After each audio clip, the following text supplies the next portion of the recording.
Welcome to the Earth Keepers podcast. This podcast is for people who seek new and better ways to love and care for the earth. It's a podcast for anyone who is deeply concerned about the harm being done to the environment on a local and global level. It's a podcast that builds community and connection between people of like heart and mind, people who believe that earth care should be integrated into every aspect of life. And for many in the Earth Keepers community, that includes our spiritual lives. I'm Forrest Inslee, and in this retrospective and somewhat informal episode, my sometimes co-host James and I do some looking back to look ahead. We consider some of the themes we heard and lessons we learned from the last 6 months of episodes, and talk about where the podcast will be going in the new year. Welcome, friends, to the Earth Keepers podcast. James, it's good to have you on the podcast again. Happy New Year. Have you got any resolutions this year? I don't normally do resolutions. I'm actually thinking of all the things that I've been learning through the podcast and the need to choose maybe one or two of those things to consciously implement in my life. So, good work on your end in inspiring a desire to change. Do you do resolutions? I don't, but for the sake of the world, of the earth, we need to resolve something. Like Vidhya. Vidhya and Sashi made me feel so guilty when they talked about switching their practices of showering. Now they use a mug and a bucket. Oh, that's so good. It is good. I That's admire amazing. them very much. But the one thing that has led to for me is I'm not quite where they are. But you know how when you turn on the water and you wait for it to get hot, like when you're doing dishes or that sort of thing, there's all that water that comes out and it's a big waste. So I now keep these like food grade buckets next to the sink and the shower. And then while that water is warming up, I save the water that's coming out. That's awesome. It is awesome. But the only problem is I'm not always sure what to do with that water. What have you been doing? Well, I have a lot of plants in the house. So I've been watering them, but I'm kind of like stockpiling this water without really a clue. It makes me wonder about storage tanks, especially where we live, there's so much rain in the winter. It makes me wonder why don't we store up some of that water to use then in the summer when we really need it? Yeah, I've been thinking about getting rain barrels for sure. Had a friend who did that. And then, what people don't know about the Pacific Northwest is the summer's pretty dry. Right. And it's not hard to use that water during those few months of the dry season. Yeah. I do have another resolution. Has nothing really to do with the new year, but I grow a lot of food, a lot of vegetables all good summer food. long. And I have this chest freezer, which is really energy efficient. It's like $35 to run it for the whole year. But the freezer is full of vegetables. The only problem is I don't like vegetables. So my resolution is to try to figure out what on earth I'm going to do to eat those vegetables. When my daughter is home from college, she helps me. She likes vegetables. But man, I don't think I'm very creative when it comes to cooking with vegetables. I wonder if you could find someone who's producing something you like and do a trade. Like what? I don't know. What do you like to eat? Pizza.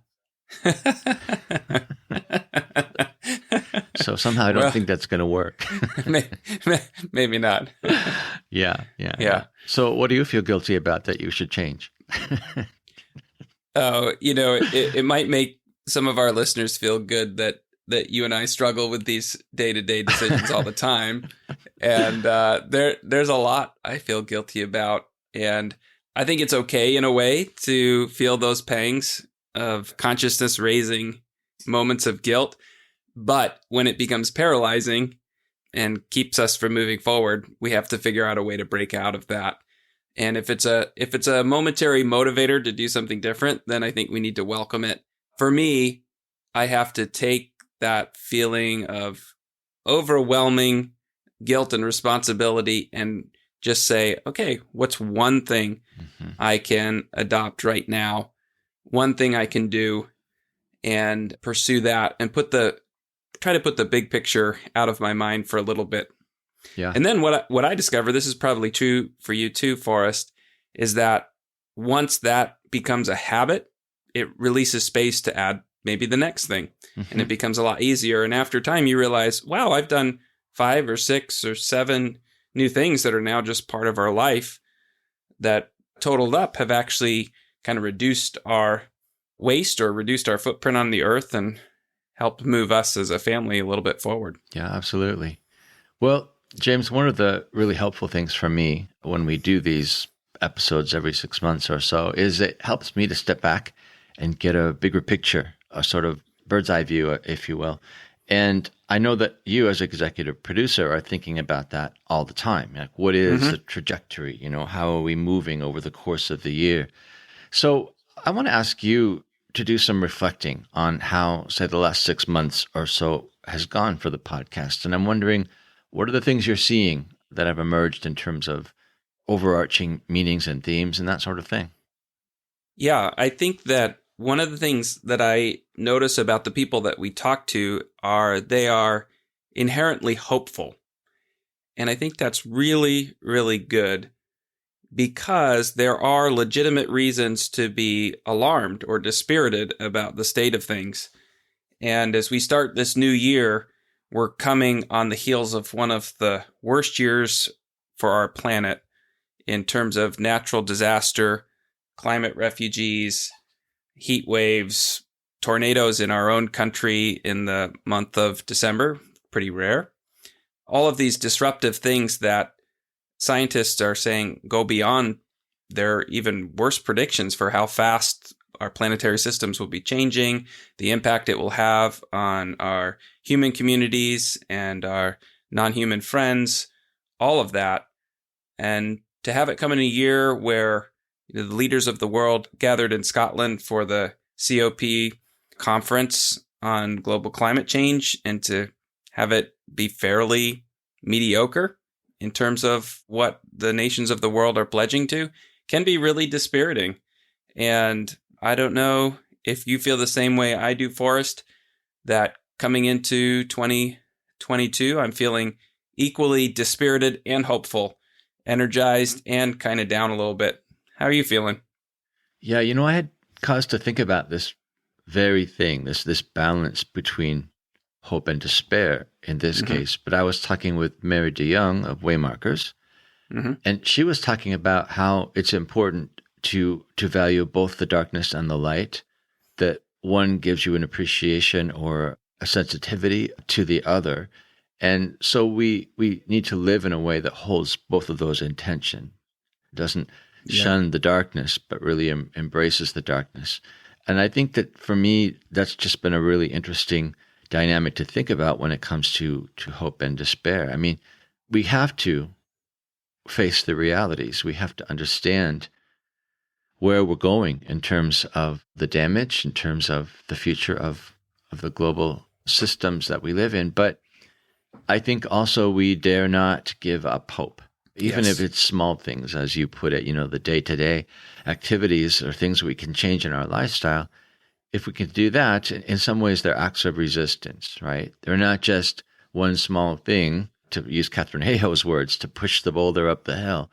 But it's more than just whether or not that's going to change the world. I mean, we act in resistance to climate change simply because we need to resist. We need to hold out hope. We need to have things that express our defiance of despair, that we don't believe that this is the end, that the world's going to change no matter what, and there's nothing we can do. Yeah, and I think that there are plenty of reasons to be hopeful. And I think our guests over season 2 highlighted so many of them, and one of them, Mary Dejong, helped us see the importance of kind of having a different consciousness, a different connection to creation and the world around us. And I think more and more people are kind of waking up to that, knowing that they are connected to nature, they're part of nature, and wanting to explore that deeper and deeper. And I really appreciate people like Mary, people like Katherine, who are saying, hey, despite the news, there is progress being made on the climate front. A lot of it is not front and center in the news because that doesn't sell as many advertisements in our news media, but it's happening. It's happening with small initiatives. It's happening in conversations around the kitchen table. And it's happening behind the scenes, I believe, in our political systems. Yeah, I think that, I too have taken some hope from our guests in this last season. And maybe I've been most impacted by the people who actually help us to understand what are the steps that we can take, the steps of resistance. And I think of Randy Woodley, for example, and his book, Becoming Rooted. To read that book is an action step. It's an invitation that he's putting out to change our mindset, to change our relationship to the earth, to one that's more intimate and more respectful. And so I appreciate people like Randy who are saying, here are things you can actually do, right? Read this book. Let it impact your day-to-day thinking. Let it shape your worldview in new ways. So I've appreciated the people who have this more pragmatic orientation. Yeah, and we talk a lot in Earthkeepers on podcast episodes, and then in Circlewood, Earthkeepers parent ministry, we talk a lot about the need to develop a new consciousness or worldview and a new way of life. And I think for a lot of our listeners, and for me as well, it's helpful to take those separately in a way, because that's how kind of Western culture and the Western mindset likes to do. But I also think that people like Randy, who are teaching us so many things about how to make a transition from a different kind of worldview perspective, show us that those two things are intimately entwined. Sometimes we can think our way into different ways of action. Sometimes we act our ways into different ways of thinking. But ultimately, they're part of the same process of transformation that we need. And I know I've learned a lot from Randy and others who are showing us that there are cultures who haven't separated those things out and have lived in a way that's in more of a harmonious relationship with the earth for a long, long time. So again, looking back at the arc of the podcast, what other things have you noticed from the past 6 months or so? Well, just picking up perhaps on the impact that our conversations with Randy Woodley have had, I've noticed that you and I are gravitating towards people who can teach us. People like Randy, people like Jay Matenga, people like Ray Simpson, who is steeped in Celtic theology and ways of faith. The folks at Casa Adobe, people from a non-Western perspective who are challenging perhaps ways that the dominant culture has been thinking and doing. I have found myself challenged and stretched by these guests and feel like I kind of sit at their feet and can feel myself changing as I listen to them and think about my own life. How about you, Forrest? Yeah, I think that I've been challenged to think beyond maybe just earthkeeping, honestly. I've become a little more alarmed in a good way, especially by those people who are willing to speak about environmental injustices, for example. I mean, it's not something that we always link to climate change, and yet we absolutely must link it to climate change. That there are people groups, certain demographics that are more impacted by the changes that are happening in the world than others. And to ignore that really is injustice. And I think, for example, of Alex Bailey, who was talking about his work with Black Outside, talking about the disparity in terms of the students that he teaches, the disparity in terms of their access to wild places and to the outdoors, and how he's working to rectify that in some way, at least with the people in his community. So I've really appreciated the people who have made connections to social justice with issues of climate change. Yeah, and I think that's an important part of developing what we like to sometimes call ecological consciousness, a way of looking at the world and experiencing the world with an understanding that everything is interconnected and interdependent. So you can't take these issues or these people or these communities or your own life out of context, out of the context of the social and ecological systems in which they're embedded. And I really appreciate the folks who not only see that, but then they try to address it and help us see those connections and recognize that if we don't work on strengthening those connections and seeing them and trying to ameliorate them or make those connections stronger, we won't really address the fundamental problem we're trying to solve. And I do think more people are waking up to that and seeing, hey, if you want to address issues of poverty, you have to address issues of the natural environment. And if you want to make headway in, let's say, environmental conservation, you have to address the human communities that are going to be involved in the decisions that go into that. That way of thinking, I think, is becoming increasingly recognized as the way to move forward. Mm-hmm. And I think, too, the whole move toward recognizing the non-human world as part of the community that's impacted by injustice, it really changes the motivations that help us to imagine new ways forward. And I think of Casa Adobe and Erika and Johann. He and Erika both talked about making access to the river that was near their town. And the thought that the river itself was deserving of respect.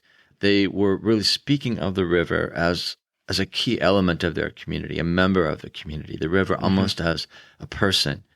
And I think that sort of respect definitely changes our motivations about why we do justice, right? It's not just about the human community, but it's to right injustices as they apply to the whole of creation. Yeah, this reminds me of Randy Woodley's wonderful phrase, the community of creation, that, of course, we are a part of. It also reminds me of things that some of our guests say and things I'm hearing more and more of in other podcasts or books I'm reading, and that is the language of kinship. Seeing our relationships extending beyond just our immediate family or our human community, but seeing forests and rivers and our backyards and all the creatures that might inhabit there as part of a kinship system. And for those of us who go through life with a commitment to particular faith or spiritual practices, I think that change toward a sense of kinship is really gathering steam. Mm-hmm. Yeah. And I think connected to that is, again, to go back to what Randy said, was this idea that, that perspective of kinship is really one that's rooted in indigenous thinking. Mm-hmm. And his challenge to me to understand not only, how indigenous thinking can be translated into my own experience, but his challenge to actually explore my own indigeneity and my own roots, in my case, in Celtic lands, and to understand how that legacy, really, of indigenous thinking could be recovered and applied to my life even now when I'm not living in Celtic places. Yeah, I agree. And the Celtic tradition is certainly part of my own ancestral history. And just to make a connection to our initial conversation about resolutions, that has been something that I am planning on exploring in more depth this year. It'd be fun to report back the next time we do this in a couple months, what you and I have discovered about that and what it's meant for our own journey. Yeah. And I think maybe by that time we both might have traveled to those places. It might be. We'll have to see. I hope so. What COVID allows. We'll have to see. Well, any other sort of sweeping themes that you've noticed or want to talk about? Yeah, I just want to honor the folks who not only are making changes in their thinking or in their daily life, but have taken risks in their work and are stepping out and doing creative work. I'm thinking particularly of your interview with the founder of Ridwell, which is a company started a few years ago to address gaps in the recycling system in the U.S. And when you interviewed him, it was based in Seattle and making quick headway. And almost as soon as that episode came out, they had started servicing the city of Portland. And I think they've really hit on a need there.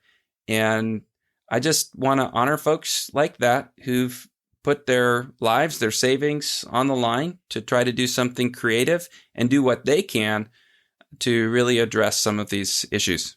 Yeah. And perhaps the message I'll take from that is just this reminder that all of us can do something. Mm-hmm. There's actions that we all can take to make a difference, either in a very local level and just in our own household. Courtney Christenson talked about that. Like, what are the changes we can make in the way we go about our everyday lives that actually can make a difference? But there's that level of involvement, but there are systemic things we can do as well, that we can impact our local government. There are ways that we can become advocates for certain causes, certain changes that are more earth-friendly. Yeah, and I would say, Forrest, that people are often asking not only what can they do, but will it really make a difference? Because sometimes individual actions don't seem to add up to very much. I know I can feel that way in my own life. But in addition to recognizing that individual actions, when multiplied by thousands and thousands of times, make a huge difference, I also think change, the kind of change that we're after, doesn't happen in a steady pace or in a linear fashion. Sometimes it's like water building up behind a dam. You can't really see much difference on the other side, but the pressure's building and building and building. And then all of a sudden it changes and the dam comes down and the river is free and it's a new world.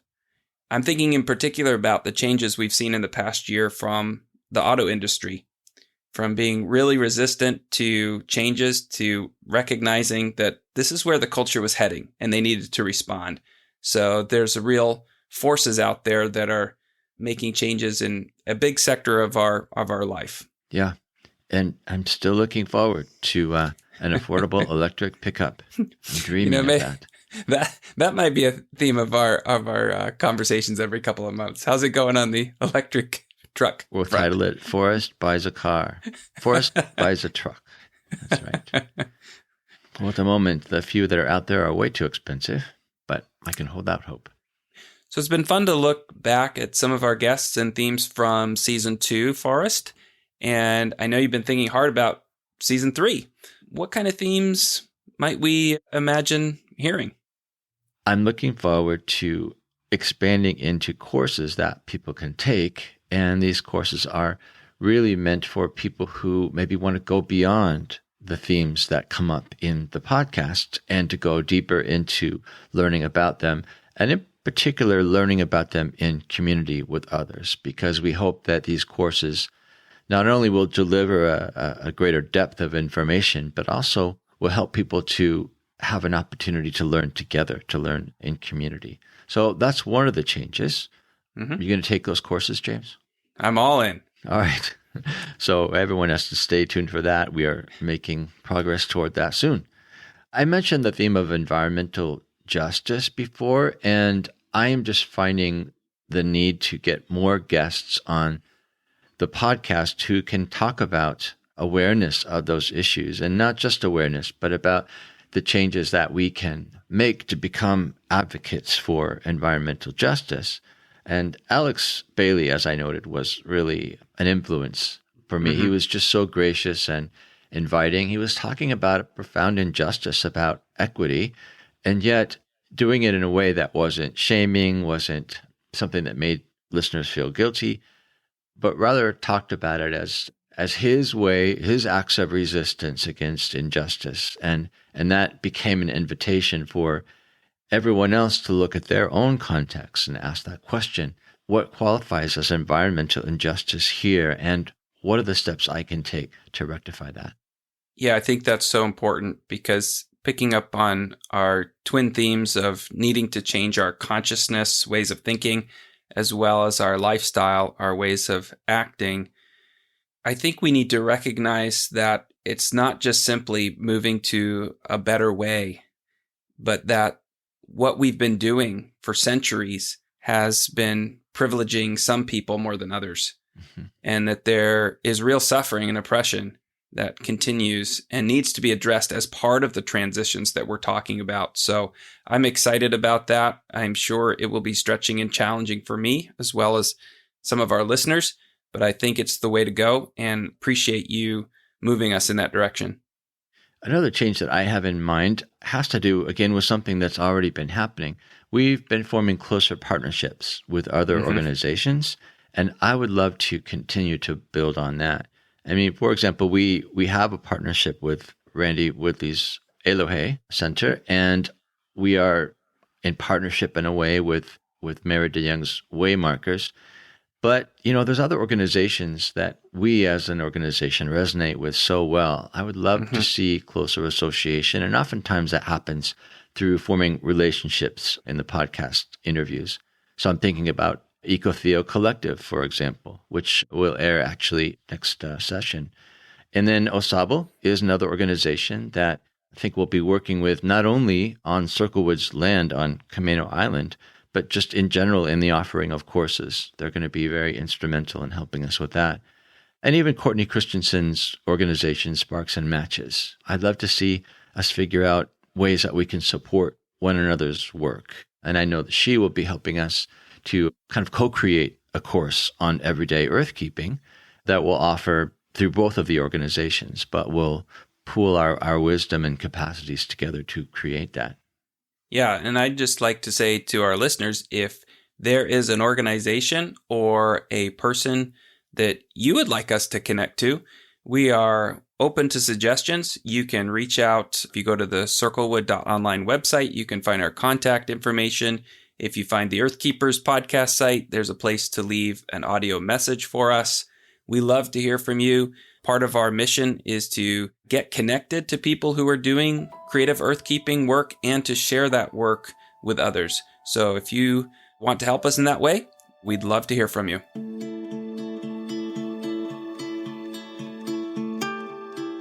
If you appreciate this podcast and want to help us expand its global reach, please share this episode with a friend. You can also show your support by subscribing. Just go to whatever platform you listen to podcasts on and hit the subscribe or follow button for the Earthkeepers podcast.